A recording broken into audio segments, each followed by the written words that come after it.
রুটিওয়ালা অনুমতি দিয়ে দিল।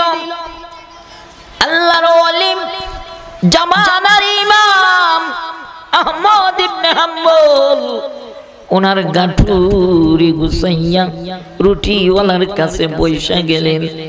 এবার আল্লাহর ওলি জামানার ইমাম আহমদ ইবনে হাম্বল তাকায়া দেখতেছেন একটা দৃশ্য। রুটিওয়ালা যখন রুটির খামির বানায় তখন কয় আস্তাগফিরুল্লাহ, পড়েন না আস্তাগফিরুল্লাহ। রুটিওয়ালা যখন রুটি বলতেছে তখন কয় আস্তাগফিরুল্লাহ। রুটিওয়ালা যখন রুটি সোলা দেয় তখনও কয় আস্তাগফিরুল্লাহ। সোলা থেকে যখন ওঠায় তখনও কয় আস্তাগফিরুল্লাহ। অর্থাৎ এই রুটিওয়ালা প্রত্যেকটা শ্বাসে নিঃশ্বাসে খালি কয় আস্তাগফিরুল্লাহ আস্তাগফিরুল্লাহ। চিল্লায়া পড়েন না আস্তাগফিরুল্লাহ আস্তাগফিরুল্লাহ আস্তাগফিরুল্লাহ। এই কথাটুকু খালি বলতেছে। জামানার ইমাম আহমদ ইবনে হাম্বল ডাক দিয়ে কই, ভাই রুটিওয়ালা, তোমার কাছে একটা প্রশ্ন করতে পারি যদি অনুমতি দাও? এমনিতেই রুটিওয়ালা কয়, মুসাফির কি এমন প্রশ্ন? বলে, ভাই রে, একটা জিনিস আমার জানতে বড় মন চায়। বলে, কি জানতে চান? বলে, আরে রুটিওয়ালা, আমি অনেকক্ষণ ধরে তাকায় তাকায় দেখতেছি তুমি প্রতিটা শ্বাসে নিঃশ্বাসে খালি আস্তাগফিরুল্লাহ পড়ো।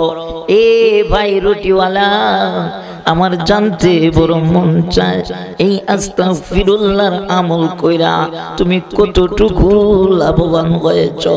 এমনিতেই রুটিওয়ালা চোখে পানি চিরি দিয়ে কান্দে আর বলে, ও মুসাফির, আমি এই আস্তাগফিরুল্লাহর আমল কইরা আল্লাহ তাআলার কাছে যা চাইছি মালিক আমারে ফিরাইয়া দিছে না। আরো জোরে আওয়াজ দিয়া কান। রুটিওয়ালা বলে, ও মুসাফির, তবে মালিকের কাছে একটা জিনিস চাইছি, মালিক এখন পর্যন্ত আমারে দেয় নাই।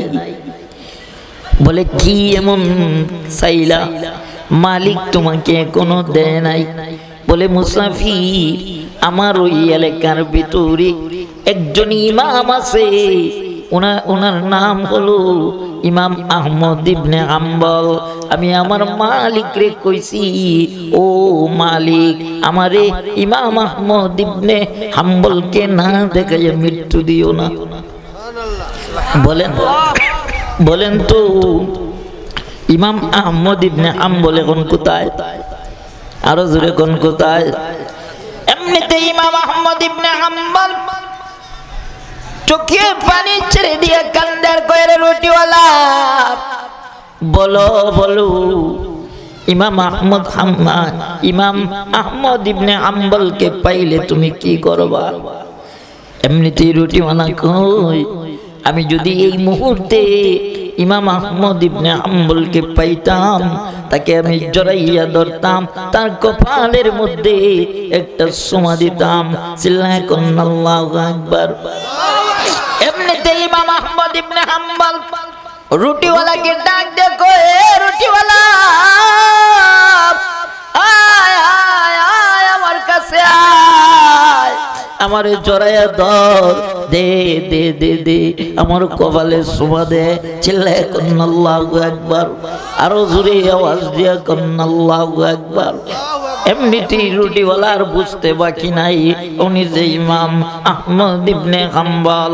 রুটিওয়ালা কয়, ও জামানার ইমাম আহমদ ইবনে হাম্বল, আমি গরিব মানুষ, আমি সব সময় ব্যস্ত থাকি। ও জামানার ইমাম, আপনার সাথে অনেক দিন ধরে আমার মনের বড় তামান্না আপনার সাথে সাক্ষাৎ করব, কিন্তু আমি গরিব মানুষ, রুটি না বাজলে, রুটি না বাজলে আমার সংসার চলে না। এই জন্য আমি আপনার সাথে সাক্ষাৎ করতে পারি নাই। ও জামানার ইমাম, আপনি এত রাত্রে কেমনে আমার কাছে আসলা?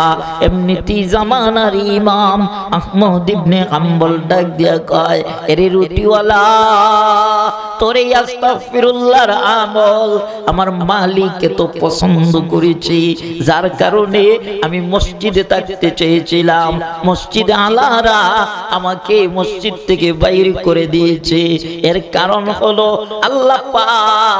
আল্লাহ পাক মসজিদে আমাকে থাকতে দেয় নাই, মসজিদ আলা দিয়া আমাকে বাইরে করে দিয়েছে।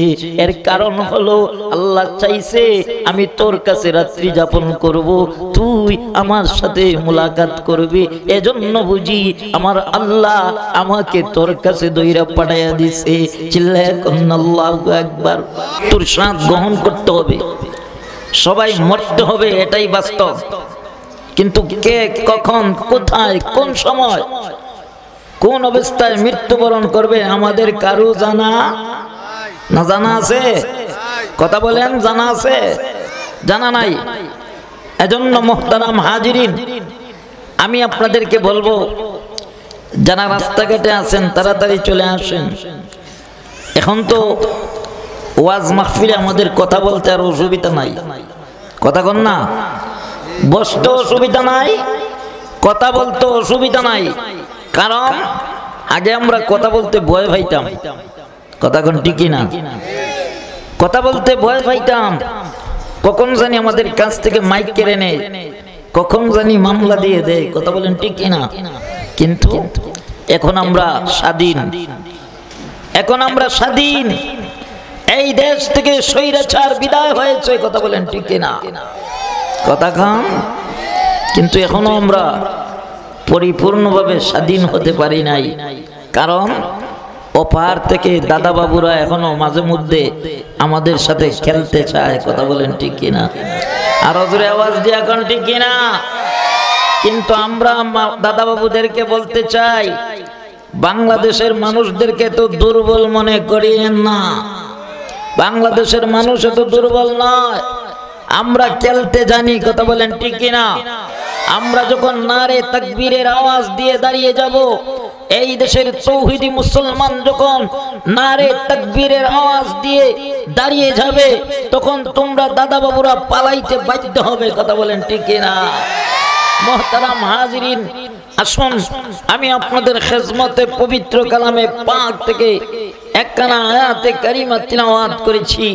আল্লাহ বলেন, ইয়া আইয়ুহাল্লাযীনা আমানুত্তাকুল্লাহ, হে ঈমানদারগণ, তোমরা যারা ঈমান আনয়ন করেছো, ইত্তাকুল্লাহ, আমি আল্লাহকে ভয় করো। চিৎকার মেরে বলেন না সুবহানাল্লাহ। আল্লাহ বলেন, তোমরা যারা ঈমান আনয়ন করেছো, তোমরা যারা ঈমানদার, তোমরা তাকওয়া অবলম্বন করো, আমি আল্লাহকে ভয় করো। আল্লাহ বলেন, হাক্কা তুকাতিহি, প্রকৃতভাবে আমি আল্লাহকে ভয় করো।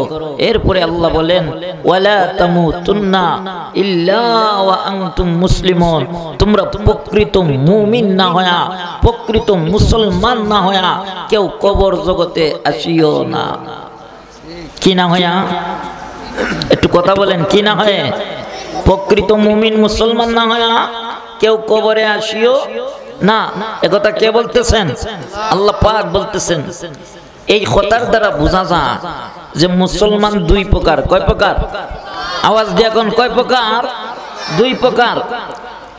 এবার বলতে পারেন, হুজুর মুসলমান দুই প্রকার হয় কিভাবে? একটা হলো জাতিগত মুসলমান, আরেকটা হলো গুণগত মুসলমান। বলতে পারেন, হুজুর জাতিগত মুসলমান কারে কয় আর গুণগত মুসলমান কারে কয়?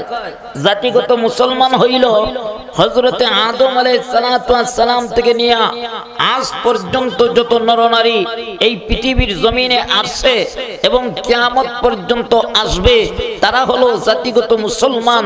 আরেকটু উদাহরণ দিলে বুঝবেন, যেমন আমাদের দাদা মুসলমান, আমার দাদার পরে আমার বাবা মুসলমান, আমার বাবার পরে আমি, আমার পরে আমার ছেলে সন্তান, এইভাবে আমরা সিলসিলা অনুযায়ী মুসলমান হয়েছি। আওয়াজ দিয়ে এখন ঠিক কিনা? এটাকে বলে জাতিগত মুসলমান। মুহতারাম হাজিরিন, এবার আসুন গুণগত মুসলমান কারে কয়?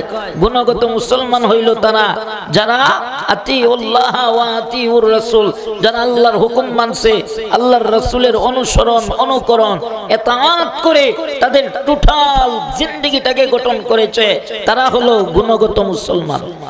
কথা বলেন, আমরা গুণগত মুসলমান হয়ে মরতে চাই না জাতিগত মুসলমান হয়ে? কথা কন, গুণগত মুসলমান হয়ে মরতে চাই না জাতিগত? গুণগত মুসলমান হতে হলে কি করতে হবে? তাকওয়া অবলম্বন করতে হবে, আল্লাহ পাককে ভয় করতে হবে, ভয় করার মতন। এজন্য মুহতারাম হাজিরিন, গুণগত মুসলমান হতে গেলে নামাজ পড়া লাগবে, রোজা রাখা লাগবে, হজ করা লাগবে, যাকাত দেওয়া লাগবে, আল্লাহ তাআলার বিধি বিধান মাইনা রাসূল করিম সাল্লাল্লাহু আলাইহি সাল্লামের অনুসরণ অনুকরণ ইতাআত করে আমাদের টোটাল জিন্দেগিটাকে গঠন করতে হবে। কথা বলেন ঠিক কি না? তো আমরা গুণগত মুসলমান হয়ে মরতে চাই ইনশাআল্লাহ। গুণগত মুসলমান হতে গেলে ফাকিমুস সালাত ওয়া আতুজ যাকাত, নামাজ পড়া লাগবে, নামাজ কায়েম করা লাগবে, যাকাত প্রদান করা লাগবে। কথা বলেন ঠিক কি না? তো নামাজ পড়েন তো ইনশাআল্লাহ, পড়েন তো ইনশাআল্লাহ। শুধু ওয়াজ করলে আর ওয়াজ শুনলে হবে না, নামাজ পড়তে হবে, নেক আমল করতে হবে, আল্লাহ তাআলার ইবাদত বন্দি করতে হবে। ভাই, এই দুনিয়া ছেড়ে আপনি আমাকে একদিন চলে যেতে হবে। আপনি আমার আসল ঠিকানা হলো কবর। বলেন আমাদের আসল ঠিকানা কোথায়? আরো জোরে কোন না, কোথায়? এই কবর জগতে আপনি আমাকে যেতে হবে। এই কবর জগতে যাইতে হলে আল্লাহ পাক বলেন ওয়ালা তামুতুন্না ইল্লা ওয়া আনতুম মুসলিমুন, তোমরা প্রকৃত মুমিন মুসলমান না হয়া কেউ কবর জগতে আসিও না। তো প্রকৃত মুমিন হতে গেলে আল্লাহ তাআলার ইবাদত বন্দেগী লাগবে, নামাজ পড়া লাগবে, রোজা রাখা লাগবে, হজ করা লাগবে, যাকাত দেওয়া লাগবে। আল্লাহ তাআলার প্রকৃত মুমিন বান্দা বনতে গেলে আল্লাহর রাসূল সাল্লাল্লাহু আলাইহি সাল্লামকে অনুসরণ অনুকরণ ইতাআত করে আমাদের টোটাল জিন্দেগিটাকে গঠন করা লাগবে। কথা বলেন ঠিক কি না? মুহতারাম হাজিরিন, আমার সময় খুবই কম, আমি শুধু আপনাদের দোয়া নেওয়ার জন্য এখানে বসেছি। আপনাদেরকে আজকের মাহফিল থেকে একটা সবক দিয়ে যাব, একটা আমল দিয়ে যাব। এই আমলটার কথা ভুলেই আমি একটা মুনাজাত দিব। আমার ভাইয়েরা, আজকে একটা আমল দিব আপনাদেরকে। এই আমলটা যদি আপনারা করতে পারেন তাহলে আজকের মাহফিলে আসা এবং বসা আপনাদের জন্য কামিয়াব হবে। এই আমলটা বাড়িতে নিয়ে যাইতে রাজি আছেন কারা কারা? এটা একবারে সহজ আমল। এই আমল করতে যাই আপনার ওযু লাগবে না, আপনার নির্জন কোনো জায়গাও লাগবে না। দাঁড়িয়ে আছেন আমল করতে পারবেন, শুয়ে আছেন আমল করতে পারবেন, কাজ করতেছেন আমল চালায় যাইতে পারবেন, রিক্সা চালাইতেছেন, ভ্যান চালাইতেছেন, কৃষিক্ষেত্রে কাজ করতেছেন, আপনার আমল চলতে থাকবে। এমন একটা আমল করতে রাজি আছেন তো ইনশাআল্লাহ? এই আমলটা হলো ইস্তিগফারের আমল। বলেন কিসের আমল? ইস্তিগফারের আমল, অর্থাৎ তাওবার আমল। সব সময় পড়বেন, যে যেখানে আছেন, যে অবস্থায় থাকেন সব সময় পড়বেন আস্তাগফিরুল্লাহ ইন্নাল্লাহা গফুরুর রহিম, আস্তাগফিরুল্লাহ ইন্নাল্লাহা গফুরুর রহিম। এতটুকু পড়তে পারবেন তো ইনশাআল্লাহ? পারবেন? এতটুকু যদি না পারেন তাহলে এতটুকু পড়বেন আস্তাগফিরুল্লাহ আস্তাগফিরুল্লাহ আস্তাগফিরুল্লাহ। বলেন না আস্তাগফিরুল্লাহ আস্তাগফিরুল্লাহ আস্তাগফিরুল্লাহ। এতটুকু বলতে পারবেন তো ইনশাআল্লাহ? বললে কি লাভ হবে, কি ফায়দা হবে? এই আস্তাগফিরুল্লাহর আমল করলে পরে আল্লাহ পাক আপনাকে বড় ধরনের বিপদ আপদ থেকে হেফাজতে রাখবেন। আরো জোরে বলেন এই আস্তাগফিরুল্লাহর আমল করলে পরে আল্লাহ পাক আপনাকে বিপদ আপদ থেকে হেফাজত করবেন। এই আস্তাগফিরুল্লাহর আমল করলে পরে আল্লাহ পাক আপনার রিজিকের অভাব দূর কইরা দিবেন।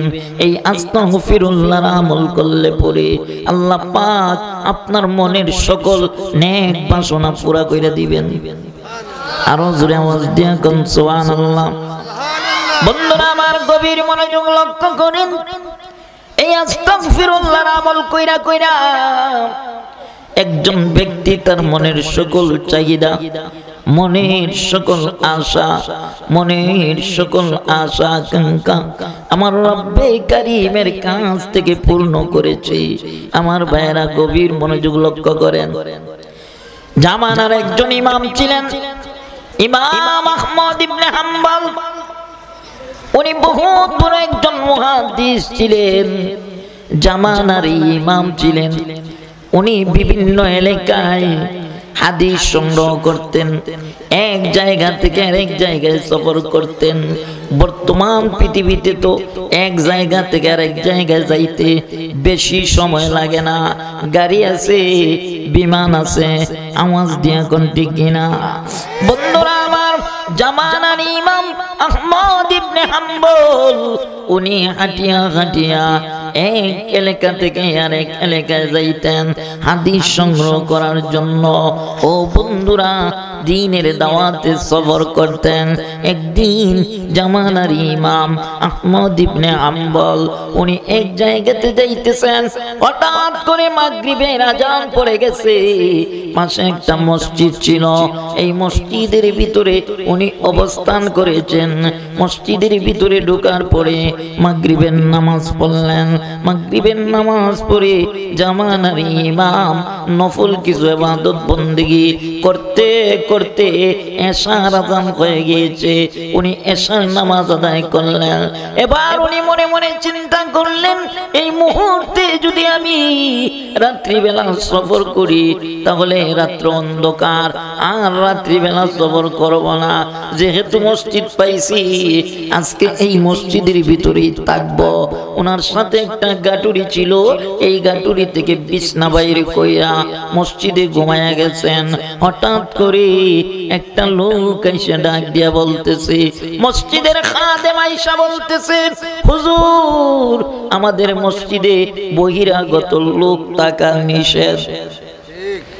কোনাকার লোক থাকা নিষেধ, বহিরাগত লোক থাকা নিষেধ। আল্লাহর ওলি মানুষ ইমাম আহমদ ইবনে হাম্বল নিজের পরিচয় গোপন রাইখা ওই খাদেমের কথায় মসজিদ থেকে বাইর হয়ে গেলেন।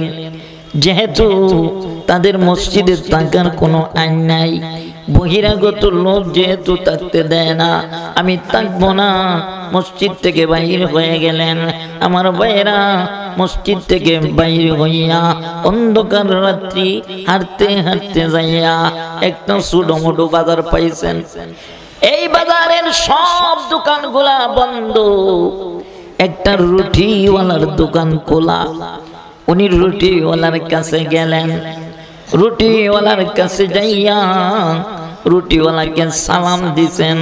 সালাম দিয়ে বলতেছেন, রে রুটিওয়ালা ভাই, আমি অনেক দূর থেকে এসেছি, আমি সামনের একটা এলাকায় যাইব, রাত্র অনেক হয়ে গেছে, আর হাঁটতে মন চাইছে না।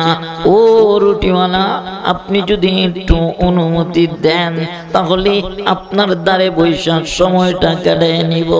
এমনিতেই রুটিওয়ালা বলে, ও মুসাফির, আপনার চেহারা সুরত দেখে তো বোঝা যায় আপনি খুবই আল্লাহওয়ালা মানুষ। 1 ঘন্টা নয়, 2 ঘন্টা নয়, আপনার যতক্ষণ ইচ্ছা আপনি আমার সামনে বৈশা থাকেন, আমার অসুবিধা নাই।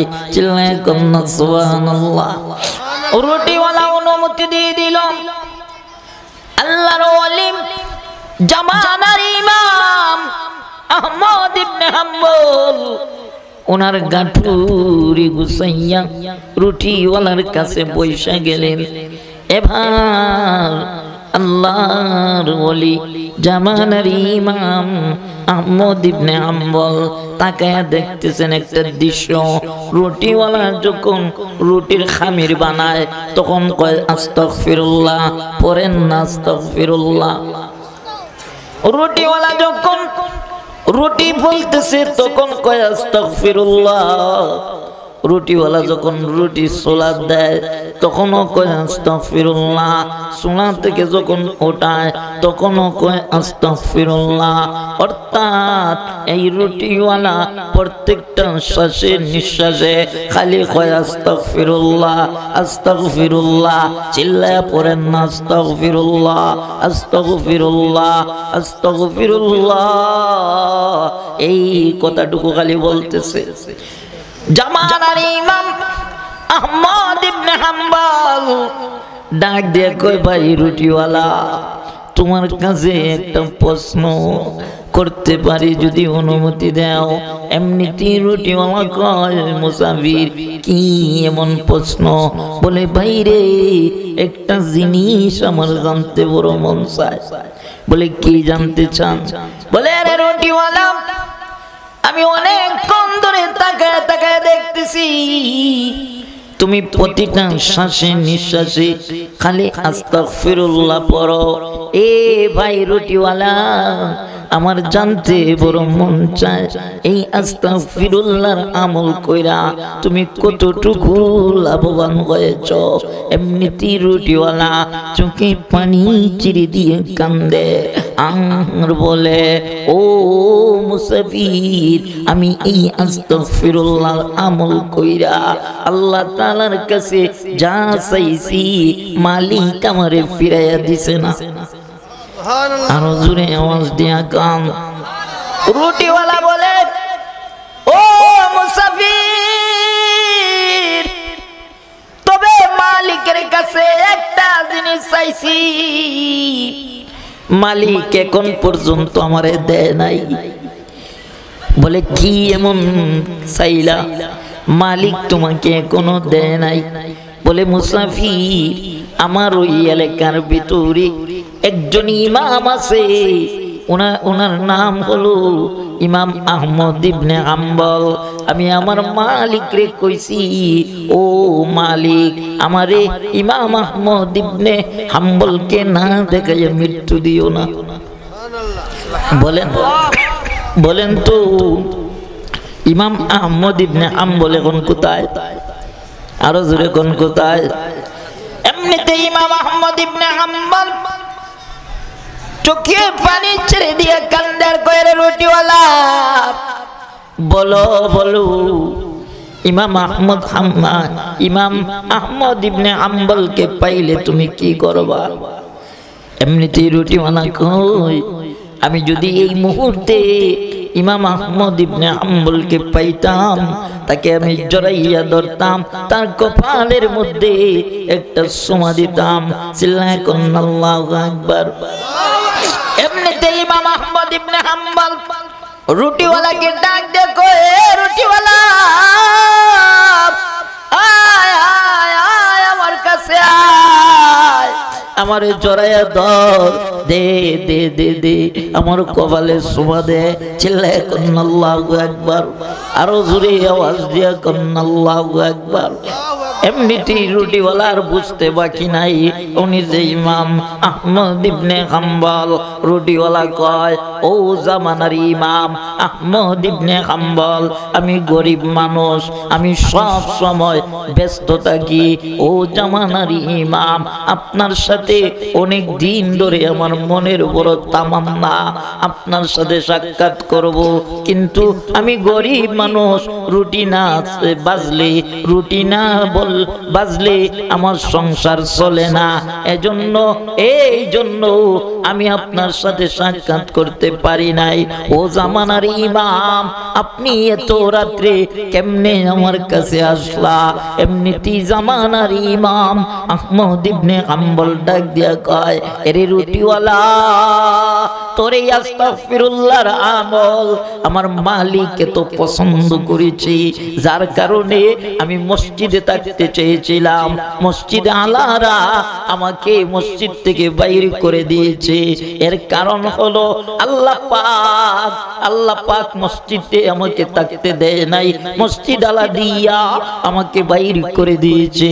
এর কারণ হলো আল্লাহ চাইছে আমি তোর কাছে রাত্রি যাপন করব, তুই আমার সাথে মুলাকাত করবি। এজন্য বুঝি আমার আল্লাহ আমাকে তোর কাছে দইরা পাঠাইয়া দিছে। চিল্লায়া কোন আল্লাহু আকবার। এ সিকদার বাড়ির মুসলমানেরা, এ গাজীপুরের মুসলমানেরা, আওয়াজ দিয়া কও, একটা রুটিওয়ালা যদি এই ইস্তেগফারের আমল কইরা কইরা মালিকের কাছ থেকে তার মনের সকল বাসনা, মনের সকল তামান্না যদি তার মালিকের কাছ থেকে আদায় করতে পারে, বলো না এই আমলটা যদি আমরা করতে পারি, আল্লাহ পাক আমাদেরকেও এই আমলের দ্বারা সমস্ত বিপদ আপদ থেকে হেফাজত করতে পারেন কি পারেন না? এই ক্ষমতা আছেনি আল্লাহ পাকের। আমার ভাইয়েরা, বন্ধুরা আমার, এজন্য আজকের মাহফিল থেকে আপনাদের কাছে আমার পক্ষ থেকে সবক হলো, আজ থেকে আমরা সব সময় আস্তাগফিরুল্লাহর আমল করব। কারা কারা রাজি আছেন? দুইটা হাত তুলে আমার আল্লাহকে দেখান। আল্লাহ কবুল করো, সকলে বলেন আমিন। আরো জোরে আওয়াজ দিয়া কোন আমিন। ও বন্ধু, দুনিয়া দুনিয়া কইরা তো আমাদের লাইফটা শেষ করে দিছি, কিন্তু কোনো কিছুই করতে পারলাম না। না পারলাম দুনিয়াতে সফল হইতে, না পারলাম আখিরাতের জন্য সফল হইতে। আওয়াজ দিয়া কোন ঠিক কিনা? এজন্য বন্ধুরা আমার, আল্লাহ পাক বলে ওয়ালা তামুতুন্না ইল্লা ওয়া আনতুম মুসলিমুন, তোমরা প্রকৃত মুসলমান না হইয়া কেউ মৃত্যুবরণ করিও না। ভাইরা বন্ধুরা আমার, কয়দিনের জিন্দেগি আমাদের সামনে, প্রতিদিন কত মানুষ দুনিয়া ছেড়ে চলে যাচ্ছে। আওয়াজ দিয়া কোন ঠিক কিনা? আমাদের ভাই বন্ধু আত্মীয়স্বজন কত মানুষ মারা যায়, ঘুম থেকে উঠলেই শোনা যায় অমুক জায়গায় অমুক এক তরুণ মারা গেছে। আওয়াজ দিয়া কোন ঠিক কিনা? এজন্য বন্ধুরা আমার, আপনাদের পায়ে হাত রেখে বলতে চাই, আসুন আসুন, আপনি আমি আজ থেকে আল্লাহ তাআলার ইবাদত বন্দেগী শুরু করি। আজ থেকে সব সময় সর্বাবস্থায় সব সময় তাওবা করবেন, মালিককে বলবেন আস্তাগফিরুল্লাহ ইন্নাল্লাহা গফুরুর রহিম।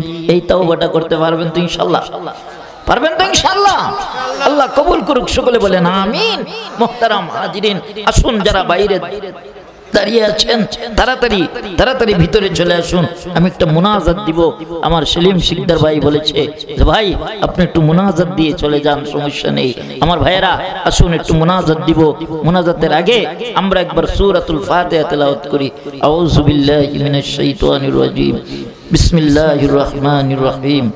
আলহামদুলিল্লাহি রাব্বিল আলামিন আর রহমানির রহিম মালিকি ইয়াউমিদ্দিন ইয়াকা না'বুদু ওয়া ইয়াকা নাস্তাঈন اهدنا الصراط المستقيم صراط الذين أنعمت عليهم غير المغضوب عليهم ولا الضالين آمين بسم الله الرحمن الرحيم قل هو الله أحد الله الصمد لم يلد ولم يولد ولم يكن له كفوا أحد بسم الله الرحمن الرحيم قل هو الله أحد الله الصمد لم يلد ولم يولد ولم يكن له كفوا أحد بسم الله الرحمن الرحيم قل هو الله أحد الله الصمد لم يلد ولم يولد ولم يكن له كفوا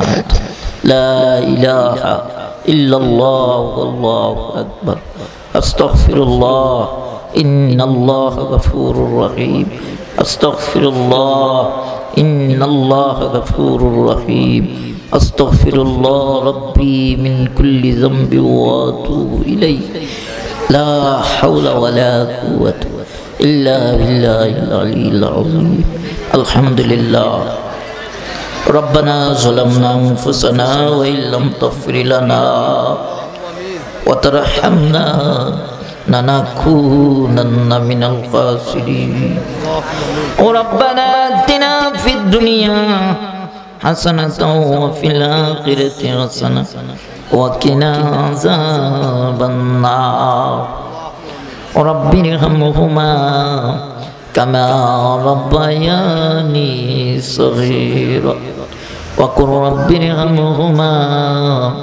كما ربياني صغيرا اللهم يا حي يا قيوم برحمتك نستغيث رب كريم আমি গুনাহগার কাঙ্গালের বেশি ভিক্ষুকের বেশি অপরাধীর বেশি মুসাফির হালতে তুমি মালিকের শাহানশাহী দরবারে হাত বাড়াইলাম আল্লাহ মেহেরবানি করে আমাদের জিন্দেগির तमाम गुनाह खातारे माफ करे दाओ रब्बे करीम আমাদের জানা অজানা সগীরা কবিরা শিরক বিদআত যত ধরনের গুনাহ করেছি সমস্ত গুনাহর উপরে লজ্জিত হইয়া তুমি মালিকের দরবারে মাফ চাই আল্লাহ মেহেরবানি করে আমাদেরকে মাফ করে দাও ও রব্বে করিম এই মজলিসে জানি না কার দুঃখিনী মা নাই কার দুঃখিনী বাবা নাই আল্লাহ যাদের আব্বা আম্মা নাই আল্লাহ তাদের আব্বা আম্মার কবরকে জান্নাতের টুকরা বানিয়ে দাও ও রব্বে করিম বিশেষ করে আজকে যেই মরহুম আব্দুল বাসির সাহেবের স্মরণে মাহফিল আল্লাহ তোমার বান্দা দুনিয়াতে নাই আল্লাহ তার ছেলেরা প্রতি বছর তার বাবার স্মৃতি ধরে রাখতে যায় আল্লাহ এই মাহফিলটা এলাকার মানুষকে উপহার দেয় রব্বে করিম এই মাহফিলের জন্য তোমার বান্দারা কত কষ্ট করি আল্লাহ আজকের এই মাহফিলের সবটুকু মরহুম আব্দুল বাসির সাহেবের কবরে পৌঁছে দিও আল্লাহ এর উসিলায় ওনার কবরটারে তুমি জান্নাতের টুকরা বানিয়ে দাও আল্লাহ ওনার কবরে তুমি জান্নাতের টুকরা বানিয়ে দাও আল্লাহ ওনার ছেলে সন্তানদেরকে নেক হায়াত দান করো আল্লাহ তার ছেলে সন্তানদেরকে নেক হায়াত দান করো আল্লাহ তাদের খানদানকে নেক হায়াত দান করো আল্লাহ যারা মারা গেছে তাদের কবরকে জান্নাতের টুকরা বানিয়ে দাও ও রব্বে করিম আমাদের অনেকের দাদা নাই দাদি নাই নানা নাই নানি নাই শ্বশুর শাশুড়ি স্ত্রী বাচ্চা আত্মীয় স্বজন আমরা অনেকেই হারিয়ে ফেলেছি আল্লাহ আমাদেরকে ছেড়ে যারা অন্ধকার কবরবাসী হয়ে গেছে আল্লাহ সকলের কবরটারে তুমি জান্নাতের টুকরা বানিয়ে দাও ও রব্বে করিম আল্লাহ তাআলা আমার সাথে যারা হাত বাড়িয়েছি আল্লাহ অনেক অভাবী আছে অভাবরে দূর করে দাও আল্লাহ অনেক ঋণগ্রস্ত আছে ঋণ পরিশোধ করার তৌফিক দাও আল্লাহ অনেক চাকরিজীবী আছে চাকরির মধ্যে বরকত দাও আল্লাহ অনেক ব্যবসায়ী আছে ব্যবসার মধ্যে বরকত দাও আল্লাহ তাআলা যে যে হালতে রিজিকের তালাশ করতেছে আল্লাহ সকলের রিজিকের মধ্যে খায়ের আর বরকত দান করো ও রব্বে করিম আল্লাহ তাআলা আল্লাহ ইয়া আল্লাহ আমাদেরকে যেই দিন মরণ দিবা শহীদি মরণ দিও আল্লাহ আমরা কোরআন তিলাওয়াতের মধ্যে মরণ দিও আল্লাহ আমরা সিজদা অবস্থায় মরণ দিও রুকু হালতে মরণ দিও আলসার দিয়ে ক্যান্সার দিয়ে প্যারালাইসিস দিয়ে মাইরো না বড় ধরনের রোগ দিয়ে হসপিটালে রাইকে মাইরো না আল্লাহ আমাদের মধ্যে অনেক লোক অসুস্থ আছে সুস্থতা দান করো আল্লাহ সুস্থতার নিয়ামত দান করো রব্বে করিম আল্লাহ আল্লাহ আমার ভাই সেলিম সিকদার আর শামীম সিকদারের নেক হায়াত বাড়ায় দাও আল্লাহ তার ভাইয়ান সকলদের নেক হায়াত বাড়ায় দাও আল্লাহ সেলিম সিকদার তার সন্তানকে আলেম বানাবে নিয়ত করেছে আল্লাহ এই বাচ্চাটাকে তুমি দ্বীনের খাদেম হিসেবে কবুল করে নাও আল্লাহ দ্বীনের খাদেম হিসেবে কবুল করে নাও আল্লাহ তাকে তার জেহেন শক্তি বাড়ায় দাও ও রব্বে করিম আখিরি দরখাস্ত মাওলা জানি না কে কোন আশা নিয়ে হাত বাড়িয়েছে। আল্লাহ তুমি তো সকলের অন্তরে জামি, অন্তরের খবর জানো। আল্লাহ আমার মা বোনরা পর্দার আড়াল থেকে হাত বাড়িয়েছি। আল্লাহ সকলের মনের নেক বাসনারে পুরা করে দাও। মৃত্যুর আগে প্রকৃত মুসলমান বানাই আমরারে মরণ দিও। আল্লাহ আমরারে নাস্তিক বানায় মাইরো না। আল্লাহ আমরারে মুরতাদ বানায় মাইরো না। ইহুদি খ্রিস্টান বানায় মাইরো না। আল্লাহ আমরারে যেই দিন মরণ দিবা মৃত্যুর আগে কানে কাবা তাওয়াফ করার তৌফিক দিও। আল্লাহ তোমার হাবিবের রওজা শরীফ জিয়ারত না করে মরণ দিও না। আল্লাহ গো যেই দিন মালাকুল মাউত আজরাইল আমরা সামনে পাঠাইবা ওই দিন রাহমাতুল লিল আলামিনের নুরানি চেহারা মুবারক দেখায়া দেখায়া আমাদের জবানে জারি করে দিও মধুর কালেমা লা ইলাহা ইল্লাল্লাহ মুহাম্মাদুর রাসূলুল্লাহ সাল্লাল্লাহু আলাইহি ওয়াসাল্লাম।